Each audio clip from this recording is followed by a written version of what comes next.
Hello everyone, Honzagala here from RECUMBENT.news.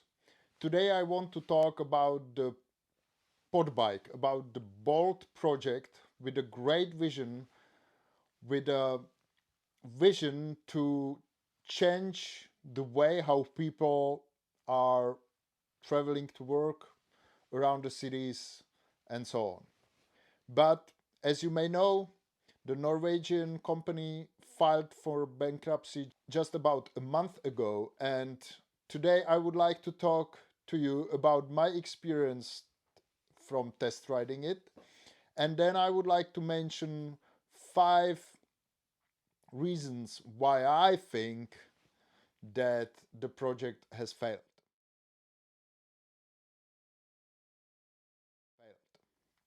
So let's start with the riding experience. I had a chance to test ride it twice.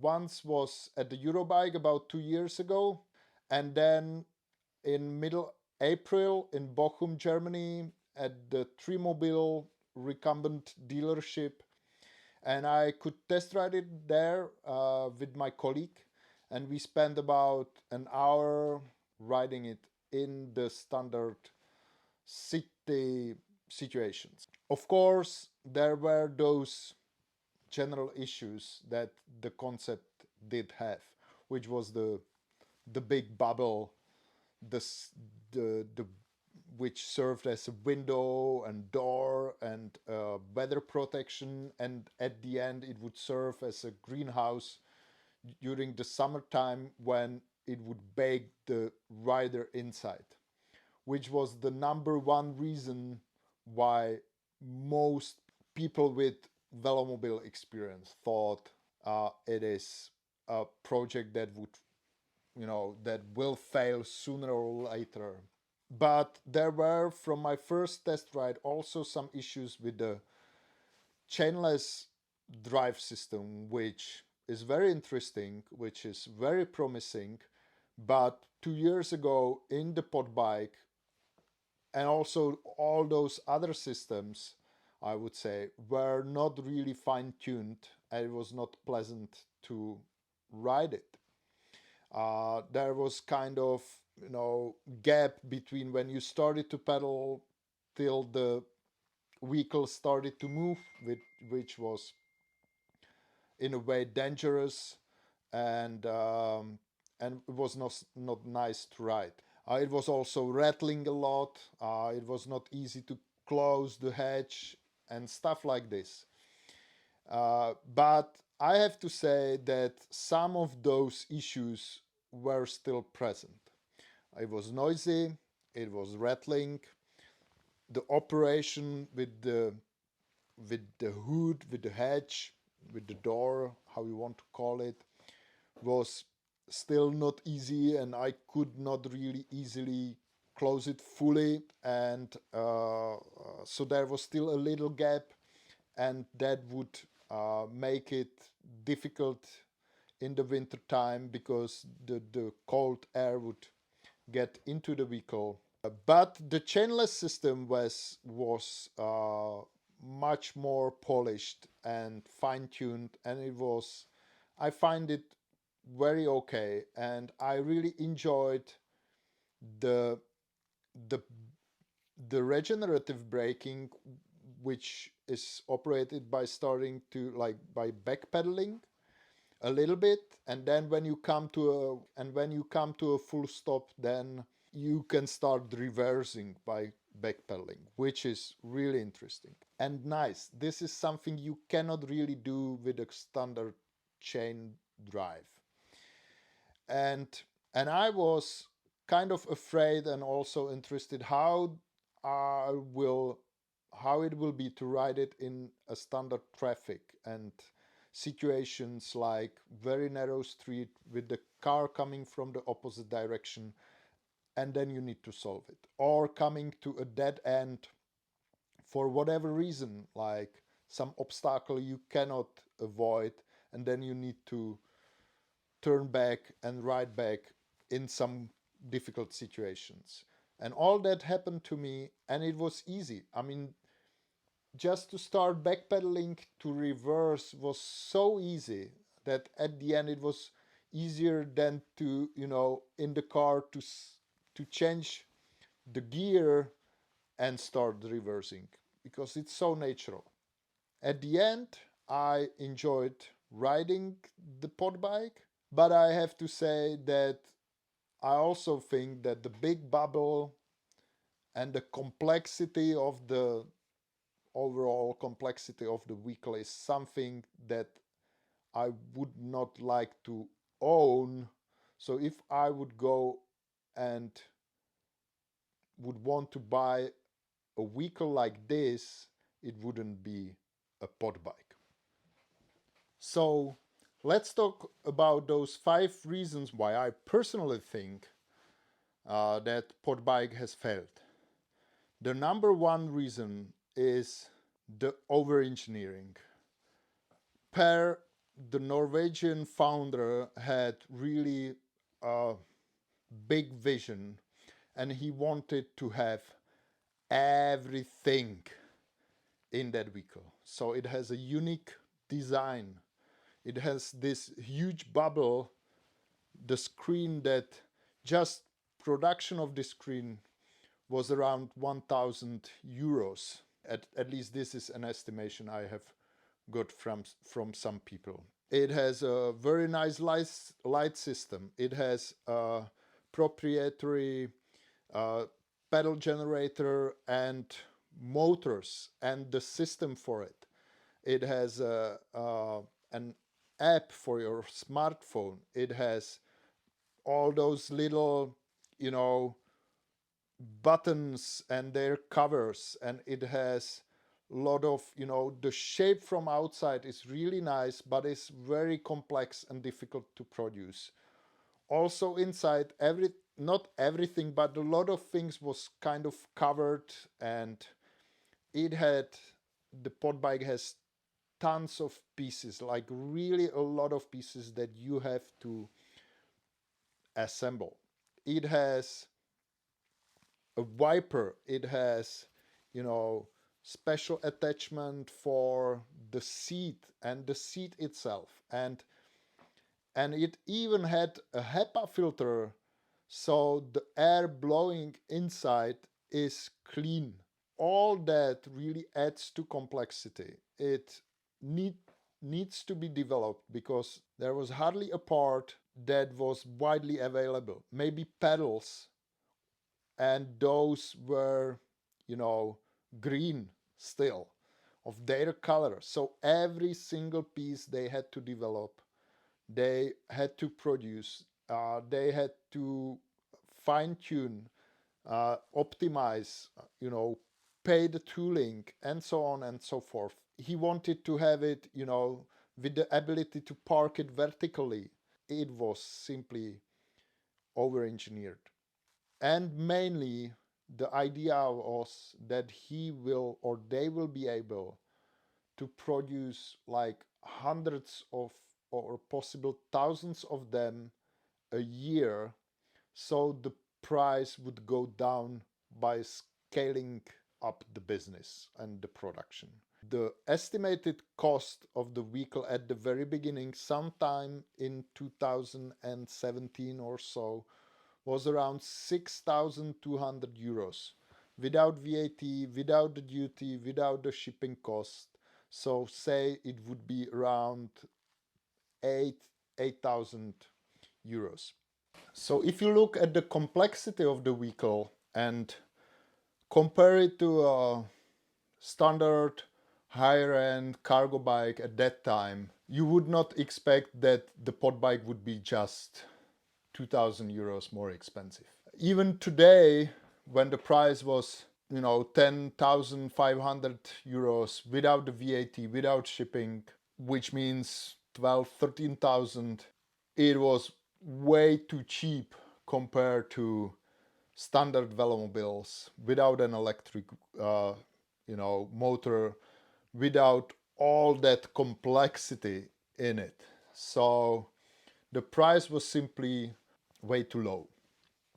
Number two reason was the startup atmosphere and funding and the investors, and then the end of the funding. It was really a bold vision, also from the point of starting a business that will need an outside investor's money. Per, the founder of the company, invested quite a lot of money at the very beginning after he sold his former business. So he invested a lot of effort, time, and money as well. And then they were able to secure funding from investors and from potential customers, all the way to having 3,500 pre-orders. But they were also burning a lot of cash during the development, and and developing all those little pieces and doing all the marketing and the promotion and so on and so forth, that they were burning the cash faster than they were even getting close to production, probably. And then they needed a new rounds of funding, but at that time the potential investors could go through all that comments from the community about why the community think the vehicle has some significant issues. And then they had the issue with the COVID-19, when the supply chain was seriously disrupted, when there were so many orders and such a high demand for cycling products that the suppliers didn't want to start a new relationship with new company, completely new product. This was very difficult, and I think the potential new investors also, when they dig deep into the project and wanted to realize whether they should invest or not, they could read all the comments from the community about the flaws. Plus, one more issue was there, that a four-wheel electric bike is not considered a bicycle in the US. So they would not be able to sell to US, and then the huge wealthy market was not a market for Podbike. So they ran out of cash, and they couldn't, continue scaling up the business. So did this, you know, bold vision and investors' money and the startup atmosphere was another reason why they failed, I guess. So started big instead of starting small and getting big. The number three reason are those design flaws and the issues with the concept itself. Mainly the big bubble, which is really an issue. Also, the chainless drive system, many people does not believe in it and commented bad about it. The weight was an issue because they estimated at the beginning 40 to 60 kilos, but it got all the way to something like 90 kilograms, which was way too much. And then the ventilation inside, the wipers to wipe off the drops from the rain.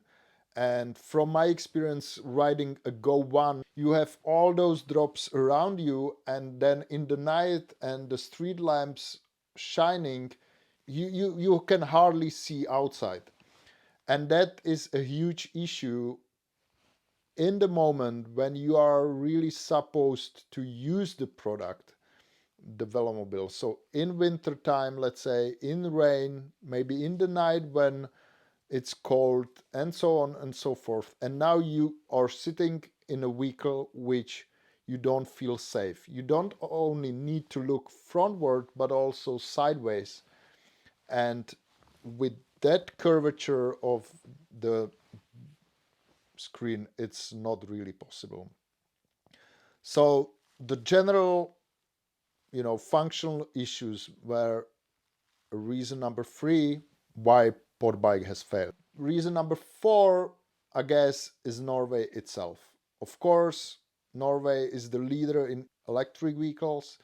They are really trying hard to address all the environmental issues. So it's no surprise that a project like this started in Norway, but it's really expensive to run a business there.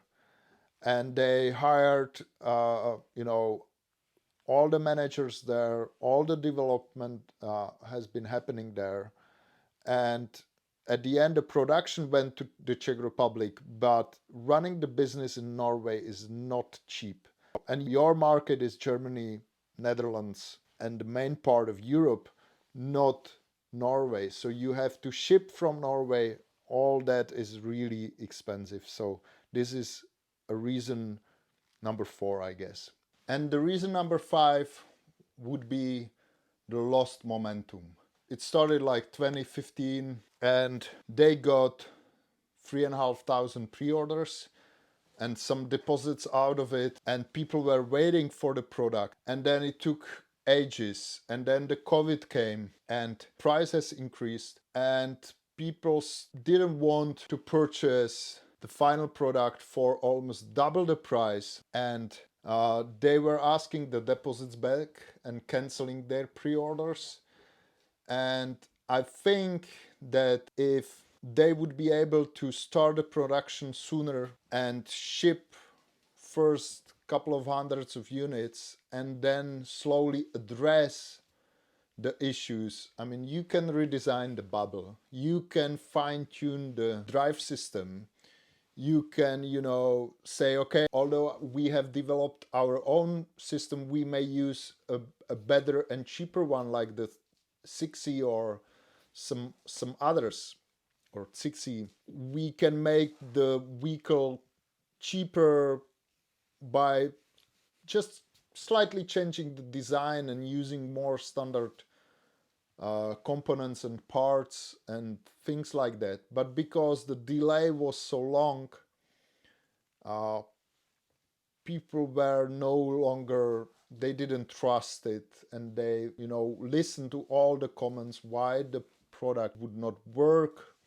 So they were canceling their pre-orders. So I think Podbike has lost the momentum, and that was another reason why the project has failed. Finally, I want to make clear that I really admire the founders, and although I saw the issues with the vehicle from the very beginning, I had my fingers crossed for them to survive and to really sell those 3,500 units and show the world that something like that is possible. That was my take on Podbike. Let me know what do you think about my 5 reasons and whether you have some others. If you liked it, subscribe, like it at YouTube, and see you with the next one. Bye bye.